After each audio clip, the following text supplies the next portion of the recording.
I thought today we would do Gastown Revisited. It's been 3 months, almost to the day, since January 1st when Steve Yegge went out and announced this big project.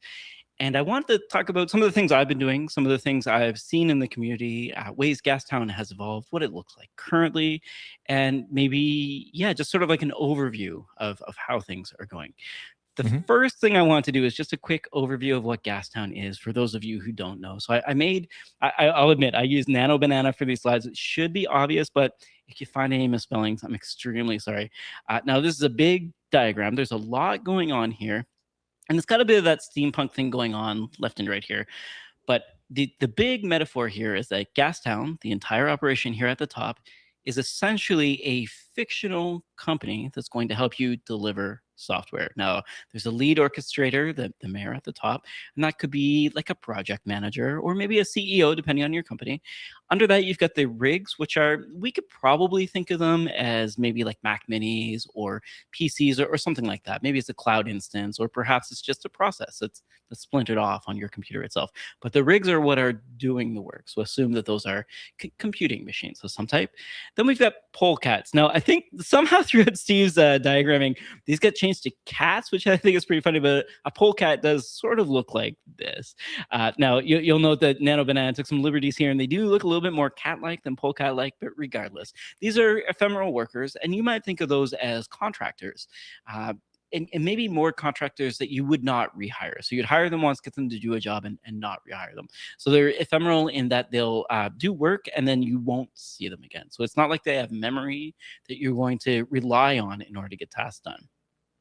Now, the next here is beads, and beads are a little bit interesting. Beads is kind of a project that I think might be more popular than Gastown at this point in time, but assume that beads are like an email message, so a description of a task, or like a way that you and I might communicate tasks to each other. So I think last week we talked about OpenClaw and IRC, for example. So an IRC message could be a task, an issue in GitHub could be a task. There's a lot of different ways of defining tasks. I think you and I are probably more familiar with like Jira or other ticket trackers or something like that, like a Kanban board. Now, under that is the Refinery, and this is the process manager itself. So it's not the thing doing the work, but the thing that manages the things doing the work. So that's that big process manager that handles all the work that's happening. Now at the bottom, there is a typo here. It says it outputs gas. It absolutely does not output gas. I think maybe this is how some people got confused in the crypto community. But what it outputs is actually your work, and it's more on the right-hand side here that it outputs. So it's going to, using an AI orchestration agent, it will output things like Git repos or microservices that belong in Git. It could be something like a Polecat. It might output coding agents that are going to be short-lived, for example. That could be an output. The other could be those structured state files that we were talking about. So beads in this case, but we'll talk a little bit about DOLT as well, which is the database that Gastown has migrated to. And then at the very bottom, and this is maybe where we'll talk about more today, is that intelligent merge queue and CI/CD. This is kind of missing actually from Gastown, and Steve's been doing a lot of this work with the help of AI agents. But before we get into all that, I just want to talk about some other forks that are out there, or at least one fork in particular. So I think I can swap tabs here. Perfect. So this is Goosetown, which is a funny name for a Gastown fork, but you can see they've got a nice image here that we could probably look at. I'll scroll and zoom in a little bit here so you can see there's a bunch of geese here having fun in a town, presumably doing work. Now they say, they go over Gastown and talk about how it works, that sort of thing. But what I want to do is I sort of summarize this a little bit in these slides. So we're going to go through Goosetown. Now, just a fair warning, I did look at their text and generate images, but I thought this might be a little bit more interesting than just going through their blog post, because I think what we are at now is a stage where we could probably have Gastown for everybody, or for most people. I think we could describe Gastown in text, and that might be the more valuable lesson. I think a lot of people are saying, is Steve joking when he made this project? And I feel like, yeah, he might have actually been trolling. But I think you can also see that he's working a lot on the project, and I think there are some sound fundamentals in Gastown. So let's go through what we're trying to do, and ignore the thing in the bottom. I did not write this text on the bottom that says, "Don't tell your boss." But basically what we're saying is, like, these days, the virtuous cycle working with AI agents might be that you say, hey, go work on like an API endpoint. Go work on it. That's great. And then you say, okay, the endpoint's done. Now let's make a front end. It'll make a front end for you. Fantastic. Now run the test between the two. Make sure everything's okay. Awesome. You're still waiting. It feels like an XKCD comment. A comic at that point in time. Maybe you're spinning in your chairs, playing with swords because things are compiling or something like that. But you could be working. Maybe not on this project, or maybe not on this aspect of the project, but maybe docs or tests or what have you, while things are working. So right now, I feel like, and maybe you do too, a lot of the time that I'm spending is watching or reading the code as it goes by, or maybe looking at Git commits, or maybe preparing a coffee and coming back to my desk. And the question is, during that time, could I be doing other work? Now, I think the big push here, and this is overstating it a little bit, I'm not sure if it's a revolution, but the parallel agent workflow, which I think came out early last year, not this year, is something more akin to maybe Claude agents or Claude agent teams. And the question is, how do you get those messages back and forth between those agents? Again, this is way overselling it. In fact, it sort of looks like that hand on the far right there is somebody else's. But the problems that you have with multi-agents is similar to what we saw last week. So I can't have them all listen to each other because they'll poison their context. I can't have them all not have memory because they'll lose context. And a lot of the time what's happening is that I become the bottleneck. So all these merges come in, or these work trees, or just random files that are in temp, for example, and not in the right space. It's my job to assemble all that code to make sure it works.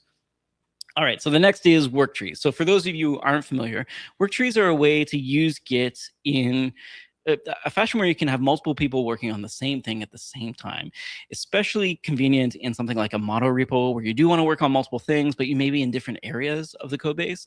And it allows you to essentially merge that back in cleanly, is the promise. It's not necessarily the reality, and be able to move forward. So what will happen is that the Worktrees will automatically put each agent in its own separate workspace. Now, this isn't like a JJ workspace or a Jujutsu workspace. It's like a work tree. I think workspace and work trees get confused a lot. So it's a separate folder within your Git folder. Now, the beads themselves, and we talked about this a little bit before, it's just that message. It's that task. It's that definition of what you're going to work on. So we use beads to track processes. It could be anything. Like I said, it could be an email. It could be a Jira ticket. It depends on what you want to do. But the concept of beads is you have to have something outside of the agent, like a to-do list that they can write to, read from, and then pass on to next.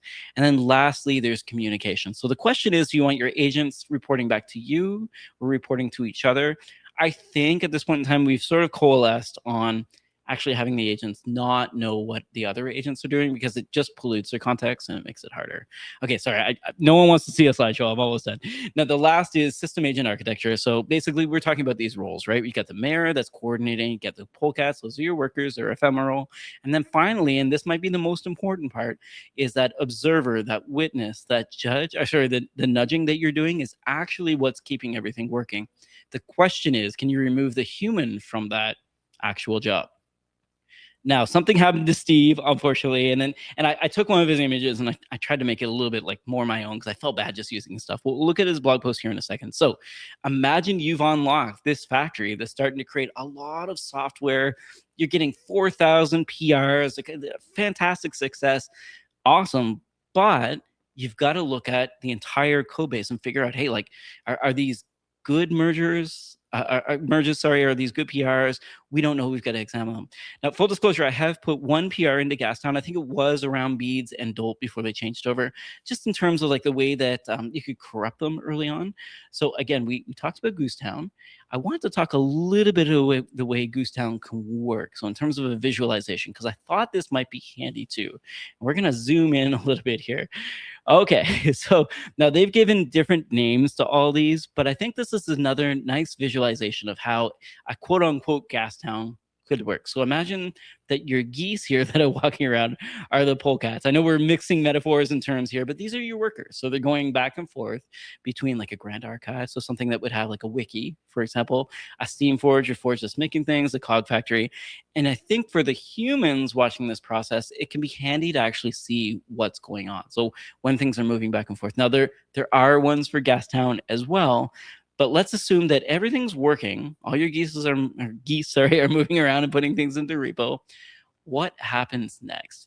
And then I think what we should probably talk about is maintenance. So this Vibe maintainer. So This is kind of what happened to Steve. Now there is in here the PR exchange that we were talking about before, but what happens is you end up getting a lot of pull requests. Some of them I just want to go through this image. Sorry, Steve. These are actually really good. I do want to recreate this one.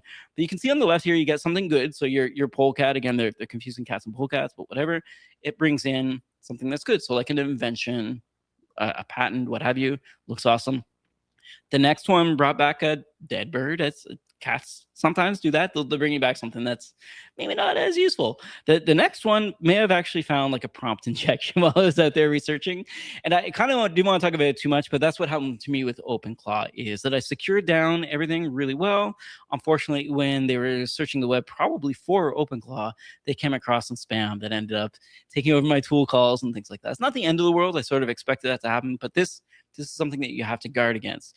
And the last one is something a little bit more insidious. It's like a whole bunch of good work, bad work, some stuff from random people all shoved in together, which is what I think I did to Steve actually when I committed my PR. It was AI assisted, and I think it wrapped in a whole bunch of things. And what's cool is that Steve was able to find that one piece that was important, merge that in, and then jettison the rest. So I thought that was actually a really good experience, in fact, for a project that's so big. All right, we're almost done here. I just want to talk a little bit about DOLT. So we're talking about the state of Gastown, where it's gone, what it's done. I think the last time we talked a little bit about the storage mechanism and how it works. So we mentioned beads. That's great for being able to take tasks and move them around, but you need something a little bit more permanent, like a database, to actually hold all of the activities that's going along. Some people may say, I mean, Git's kind of like a database if you look at it and you squint a little bit. And I think that's what DOLT is saying. Like, we already have Git. We've already got all these tools. Could we build something that's database-like, that's Git-backed, so that we can actually deal with it the same way we would use Git, but also have it be a little bit more stable? Because you can get into, let's just say, problematic scenarios with Git, basically. You can get into trouble. Okay, so let's quickly go back to our slide deck here. So what we're talking about is this PR exchange. So what happens is your Polecats come in, they give you work, and then your work here is all inside of here. So imagine that you've got a whole bunch of contractors giving you updates. You may have assigned 2 contractors to the same task by mistake.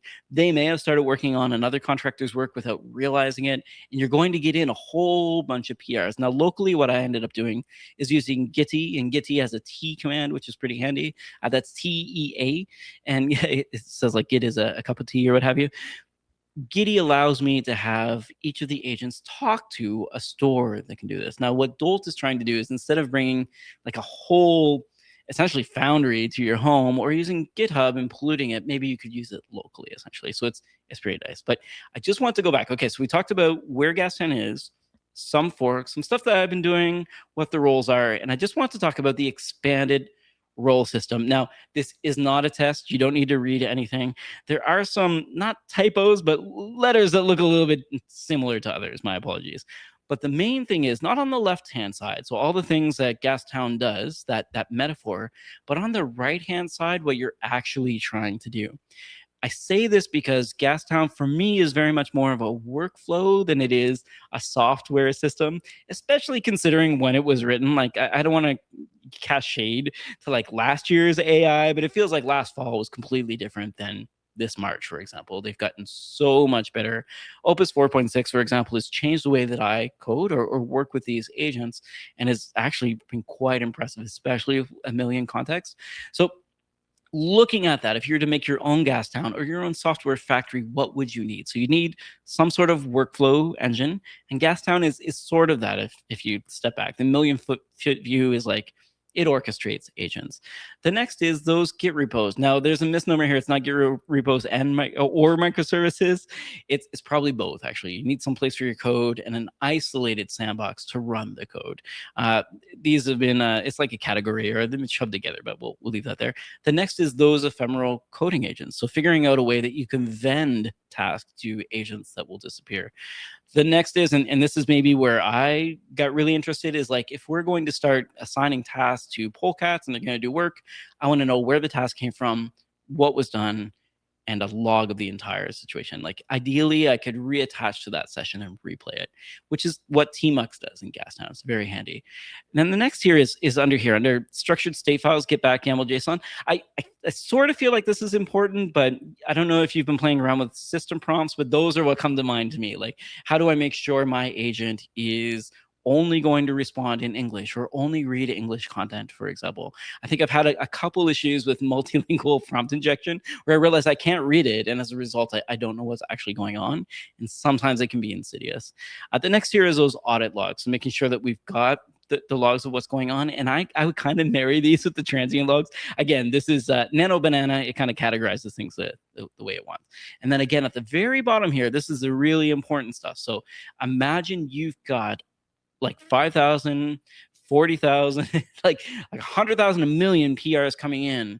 How do you deal with that before it happens? Like, how do you figure out what's going on? Now, Michio Hashimoto has a good project out there called, I think it's called Vouch, and Vouch will allow you to say what style of contributor you want. So, for example, in Steve Yegge's example, it might be more AI agents, but in a more like a more less staff, let's say, project than Gastown, maybe you want human only, for example. You'd have to say like a certain maybe check, like a way to vouch for the person would be handy to make sure you're getting. Anyway, so you got a bunch of PRs coming in.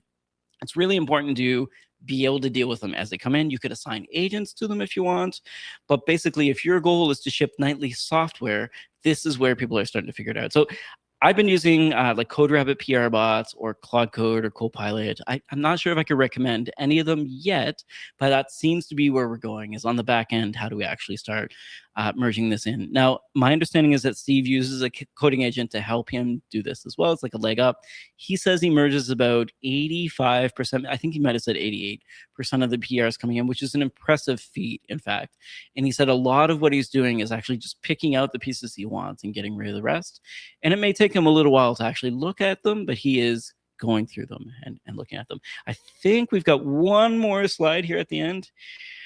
Okay, and this is sorry, this is a little bit more superhero than I wanted, and you can see that the same devs on the top left there are the same ones on the bottom right. They're just less happy before than they were past. But this is basically it. So if you've got an agent that's looking at your code base and you're paying CodeRabbit or what have you, they may be learning, but they're probably learning on the CodeRabbit side and not really learning on your side. And I think this is what Steve's saying, is that it's actually handy when they're learning from what's happening in the PR, so they can actually adapt to what's in the repo. All right, and again, sorry, there's so many typos in here. This says pruning and refactoring, I promise, and the next one is style enforcement. But if you've got goals and guidelines for your repo, you can use those. You can action those rules and guidelines to make sure that the PRs are coming in. Hit like the sniff test, basically. Is it good? Does it have tests? Does it have comments? Have you run an end-to-end test? Did the renter run? That kind of thing. All right. Long story short, Gastown's still alive.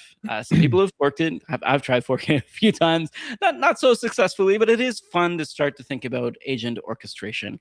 And I think what the main thing is, if there's one takeaway here, is that creating a software factory is maybe not easy, but getting easier. After you create the software factory, the question is, how do you deal with the software updates, upgrades, changes to codes or schema refactors or what have you as they're coming in? Because these can be non-trivial and good PRs that you want to merge, but it's going to take a little bit of work to actually get them merged in. Yeah. And something else I think that's important too that might get lost in just the language is we're talking about it, creating software factories, but the truth is our infrastructure is now code. So a lot of it's kind of, we're blending terms here, but it's not just like the front end type of stuff that people, might be connecting with these, whether they're Goosetown, Gastown, or any other harness type of tool to create these factories. I don't know where the line is on like where, use cases for these, but I feel like we're going to see more and more uses from stuff like this. Absolutely. Yeah, you bring up a good point. Like Pulumi, I've been using a lot of Ansible in mine, for example, or Terraform previously. But the infrastructure as code is a big part of this, especially if we're talking about ephemeral Polecats or ephemeral contractors or workers or virtual agents. It means that you need to be able to stand up something and tear it down when it's done as well. Yeah. All right, cool. Well, Ryan, as always, appreciate it. And we'll talk to you later. Awesome. Thanks, Jason.